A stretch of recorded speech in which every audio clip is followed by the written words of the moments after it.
welcome to In Our Community. My name is Duon, Zeroun, and I'll be your host today. Our guest is Bob Zeroun, and he'll be sharing his wonderful trip and recent experiences he's had with Fuller Center Global Builders in Armenia. Welcome, Bob. It's a pleasure to be here, Duon. Thank you for inviting me today.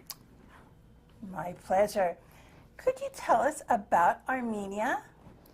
Armenia is a wonderful country. It's a small country. If you were to superimpose it over California, it would fit very nicely inside California because it's 14 times smaller than California. It has a population of a little over 3 million versus California's 37 million. So although it's not very accessible, it's a wonderful, compact country filled with wonderful things to see. Oh, that sounds very interesting. It is. I did hear once it was the first Christian country in the world. It was. Oh. Christianity was established in 301 BC, AD, and they decided that Christianity would be a better religion than paganism. Because they had originally been a pagan country.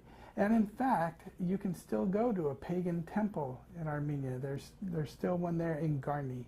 Wow, that sounds fascinating. Hmm? Now, I understand that this year you visited an undeclared or a UN unrecognized country. Can you tell us more about that? Right. We were in the area of Artsakh, which is owned currently by Azerbaijan.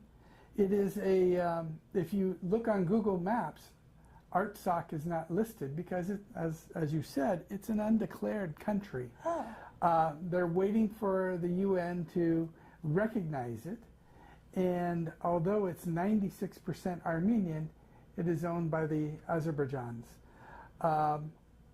The country would like to be recognized and like to be part of Armenia, but until they are recognized by the UN, they can't be. It's a wonderful country to visit, and we had a great time while we were there. That sounds absolutely interesting. Yeah. That sounds like a very wondrous place to visit. Armenia sounds beautiful, too. Can you tell me more about the Fuller Center Global Builders and about the mission they have in Armenia? Sure. Fuller Center was started by Millard Fuller, and he had helped start Habitat for Humanity. And when he had done that, Habitat was more domestic. He eventually decided that we needed to have something more international, more global. So he went and started the Fuller Center, which reaches 127 countries. Wow. And they build houses, they give zero interest loans to homeowners, and then they send in teams to help work on the houses. Fascinating. So they're all over the world. Well, in 127 countries. And where are they based? They're based in Augusta, Georgia. Well, is that Americus, Georgia? Americus, Georgia. And such a small place for such a big, interesting nonprofit. It is. It is. I see you brought a shirt today. You want to show us your shirt? I did. This is a shirt that volunteers can get, and as you can see, it says Fuller Center for Housing, and this one is for Armenia. On the back, I can't read Armenian, but it is translated down below. And this is, once again, a shirt that they hand out to the workers, and we use these as advertising and conversation starters. They work very well. So when you're walking through the streets of Armenia, people can ask what you're doing there. Oh, not just Armenia. I get people asking even here in the United States. That's a great idea. What's a typical trip with Fuller Center in Armenia like? I mean, is it hard work? Could I do it? I mean, can you explain what that work is like? Absolutely.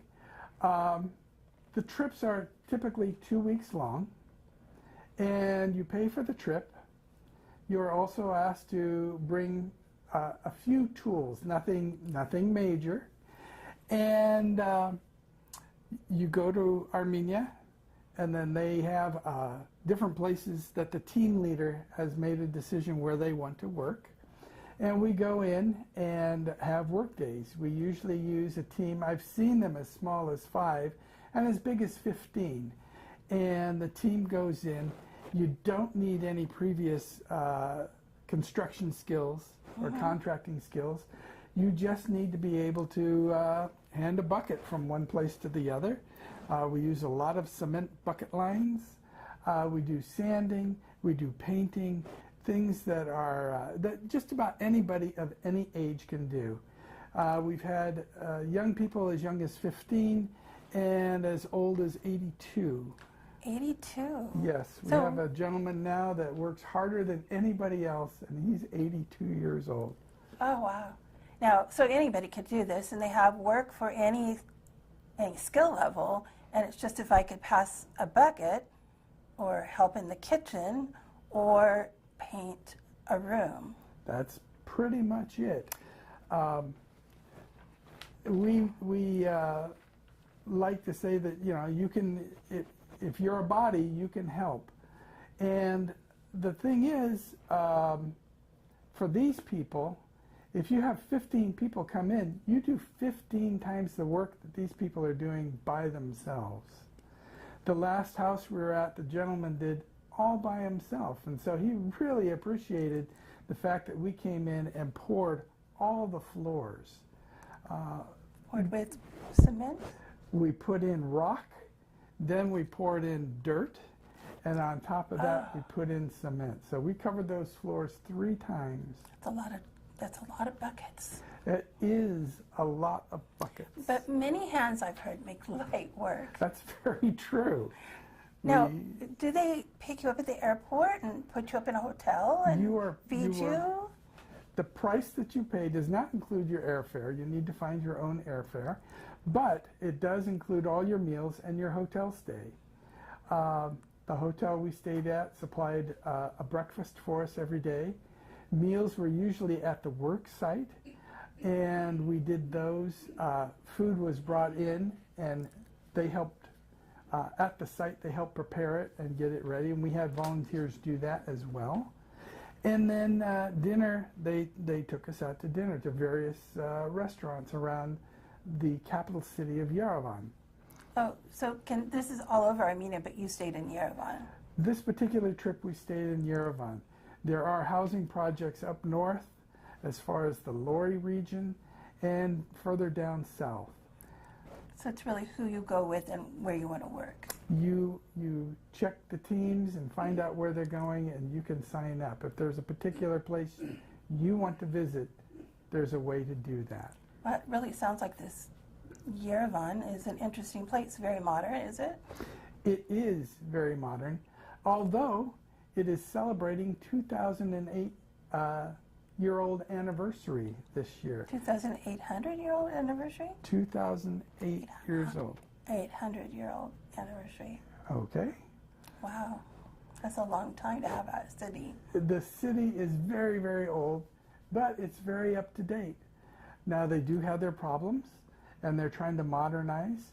The Russians were in there and used Armenia as a buffer state, and they left in '91. And when they left, they took everything. They shut the factories down. They cut off the natural gas. Oh, no. They cut off the oil. So Armenia has tried to be an independent country and trying to improve themselves since 1991. Well, there's a lot to do, and you know, where do you start? You need to have the infrastructure before you can do the building, but you can't do the infrastructure unless you have the buildings, and it's one thing and another. Sounds like they're really trying. They are, and technology is a very big deal in Armenia. They're very conscious of it, and they have schools for students, after-school programs that are free to anyone that comes in, and they work on technology, music, fine arts, and help the children get usable skills. Wow, so they're trying to catch up quite quickly. They are. What an amazing country. It is. I've heard that National Geographic has declared it one of the 10 places you should go visit you've never heard of. It is one of those must-see sites. They also have several UNESCO sites in the country. Because Christianity was established in 301 AD, there are many monasteries and churches there that have a lot of significance. Can you tell me about more interesting things or even memorable things that you experienced while in Armenia that maybe our guests would like to go see? Well, we went to the monastery in Gerhardt, which was built from stone, from a solid piece of stone, and they started at the top and dug their way down to build the church. Oh my goodness. Korvarap is a wonderful place. It's very historic. Mm-hmm. And if you go there, it's as close as you can get to the mountain range of Ararat and a smaller mountain, Sis, which is very important to Armenians. That is supposed to be the place where Noah's Ark landed. No, really? It is. There are wonderful things to do there. You can take tours of just the churches and the monasteries. Mm-hmm. You can go see wine tours. Huh?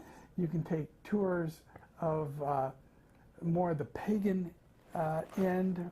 There is a stone circle there that is older than the one at Stonehenge and actually has holes drilled in the stones that, if the wind is blowing the right direction, makes music. So there's lots to see and do for a variety of interests. I even heard they have skiing and hiking. They do have skiing in the winter up in the northern regions and hiking year-round in a variety of areas. That's pretty amazing. I can see why National Geographic wants you to go there. It is. It's a wonderful country. It's very safe, and they love Americans coming. They teach in their schools Armenian, American, English, and Russian. So there's a lot of American speakers there, and if you're not current on your Armenian, as I am not, there's a lot of people that would like to brush up on their English. Oh, so the language is not a problem. We have never had a serious problem trying to learn or trying to communicate with anybody there. So even if you don't speak Armenian, there's somebody around who will help interpret for you. Absolutely. And the money is easy to use? It is. They use the dram. They have 1,000 dram note is their smallest note. And the interesting thing about their paper money is while we use politicians, they have writers and artists on their money. Oh, what a wonderful idea. So, yeah, it's very nice. And I've heard there's statues everywhere. There are statues of everywhere. There's a place called the Cascades that you can go to that has all kinds of wonderful modern art. So they really value dancing and art And music, yes. Oh, wonderful. Could you convince our viewers why they should go to Armenia and build with Fuller Center? Oh, well, in 1988, there was a terrible earthquake, destroyed one whole city, and aid poured in from all around the world. They sent in Sealand containers, these truck containers, for full of supplies, and at the time they just left them. The Armenians turned them into houses that they called domiks, and this was supposed to be temporary shelter until they could get their permanent housing. Well, these domiks have been in continual use since 1988, and they are in sad shape. They're leaking, they're cold, they're not insulated, they have no electricity or water unless the Armenians bring it in, which is another reason why we're trying to build. We're working on houses that Armenians may have partially built and couldn't finish, or people that are living in domiks and desperately need something more. These are multi-generational families? Absolutely. I worked on one house where there were 11 people living in a domik, and not much room. The 11-year-old had never lived in a house. I visited people that had houses but had never been in a house of their own. But now she has one. She has. How wondrous. I bet she was so much fun to talk to. She was. She's a wonderful little girl. Oh, wow. That's amazing. What draws you to Armenia? Why do you go back? I think, I don't know if you've mentioned, you've been 3 or 4 times, haven't you? I have been 4 times. My 2 sisters and I went in 2015. Mm-hmm. It was the 100th anniversary of the Armenian genocide that started in 1915. This is where the Turks decided they were going to try to eliminate the Armenians. And in the 100th year, my 2 sisters and I decided we were going to come and do something to kind of give back. I'm half Armenian, and I felt a connection there. We went, we helped build, and it was a good feeling. And so I've gone back every year since when I could. I missed 1 year because I had cancer, but I'm much better now, and so I went back this year.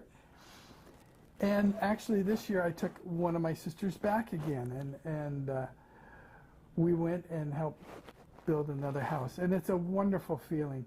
These people sit there and work alongside you. They don't just stand there and watch you do the work. It's sweat equity. Oh, so they have to help, and they have to show an effort. They help. Their neighbors come help. Everybody's very supportive. That's wonderful. Because if you can lift up one, you can lift up everybody. Oh, so everybody's helping. You figure if they get help, somebody else will get help. Absolutely. Wow, that sounds really inspiring. Besides being a beautiful country, then you're helping somebody live a better life. We are. I bet you come back feeling very spoiled. I do. My daughter has been. She actually went before I did. Ah. And one of the things that she had said when she came back was, I didn't realize what poor was. Yes, we have a problem with homeless in our communities. Yes, there's a lot of destitution here, but when you go to a place like Armenia and you find out what homelessness is and want and need is, it gives you a different feeling about it. How has it changed your idea of travel? Well, I used to like to go traveling just for recreation. Mm-hmm. I've been to different parts of the world, and I used to do it just to go and relax.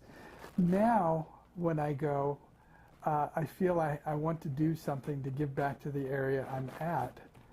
I still love traveling, and I would still go if I could, but if I have a choice of going to Armenia and helping somebody build a house, or just touring, say, the British Isles or UK and just visiting just to visit, this way I feel I'm giving something back to the people. That's really interesting that you feel this connection to where you're traveling. I do.